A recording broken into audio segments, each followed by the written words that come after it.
Rent details చూసుకుందాం. ఒకవేళ మనం అట్లా కాదు రెంట్ తీసుకుందాం అనుకుందాం. 35,000 రెంట్ 2 BHK అయితే, 3 BHK అయితే 40,000 రెంట్ ఉంటుంది.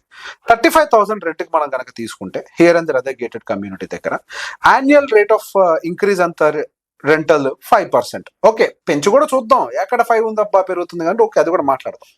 5% మనకి ఇంక్రీజ్ అవుతుంది. ఇక్కడ ఆ డేటాని enter అయ్యేసాం.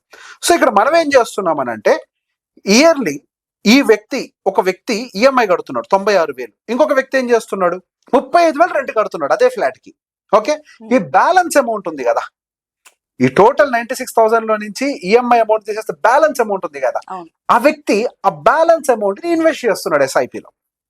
Okay, at the rate of మనం నిఫ్టీ రిటర్న్స్ తీసుకుందాం. మనం 12% అంటూ ఉంటాం, ఇప్పుడు నిఫ్టీ రిటర్న్స్ మారే 13.5 అనుకుంటా, లాస్ట్ 10 year యావరేజ్ 13 తీసుకుందాం, 0.5 కూడా తగ్గించేసి. ఓకే, 13% ఇది తోటి మనం ఇది తీసుకుందాం. ప్రాపర్టీ అప్రిసియేషన్ 6% ఉంటుంది హైదరాబాద్ లో, ఎక్కడైనా. ఇంకా అదర్ ఏరియాస్ అయితే ఇంకా తక్కువ ఉంటుంది. హైదరాబాద్ లో 6% ప్రాపర్టీ అప్రిసియేషన్ ఉంటుంది యావరేజ్. ఒక ఏరియాలో 7 ఉంటుంది, ఒక ఏరియాలో 5 ఉంటుంది. యావరేజ్ గా 6 తీసుకుంటున్నాను నేను. 6 కి మించి పెద్దగా ఏమి ఉండదు. Okay, at the same time property maintenance కూడా కొద్దిగా ఉంటుంది, 0.5% తీసుకుంటున్నాం. ఏదో ఒకటి, ఇప్పుడు అపార్ట్మెంట్లు ఉన్న వాళ్ళకైతే గనక ఒకసారి పైన వాటర్ ప్రూఫింగ్ అంటారు, అయిపోయినాయి అంటారు, అపార్ట్మెంట్ మెయింటెనెన్స్ ఎక్కువ వస్తుంది. సో బేసిక్ వాటికి కూడా వీళ్ళు ఖర్చులు పెట్టాలి కాబట్టి ఒక 0.5%. యాక్చువల్గా ఇండియన్ యావరేజ్ 1%, బట్ మనం కన్జర్వేటివ్ కదా 0.5 తీసుకుందాం, అంతకు మించి మనం ఖర్చు పెట్టమని అనుకోని. సో ఇక్కడ ఈ డేటాస్ మొత్తం ఎంటర్ చేసాం. ఈ డేటాస్ ని కూడా క్లియర్ గా బ్రేక్ డౌన్ చేసి ఇన్ఫాక్ట్ ఇయర్ బై ఇయర్ లెక్కేసుకుంటూ వచ్చాం. ఓపెనింగ్ లోన్ ఎంత, ఈఎంఐ పే చేసిన తర్వాత ఇంట్రెస్ట్ ఎంత పే చేశారు, ప్రిన్సిపల్ ఎంత పే చేశారు, క్లోజింగ్ లోన్ ఎంత ఉంది, ఇయర్ బై ఇయర్ ఇదంతా కూడా నీట్ గా మన వాళ్ళకి నీట్ గా స్క్రీన్ మీద కనపడుతూ ఉంటుంది. అవన్నీ క్లియర్ గా చూడొచ్చు.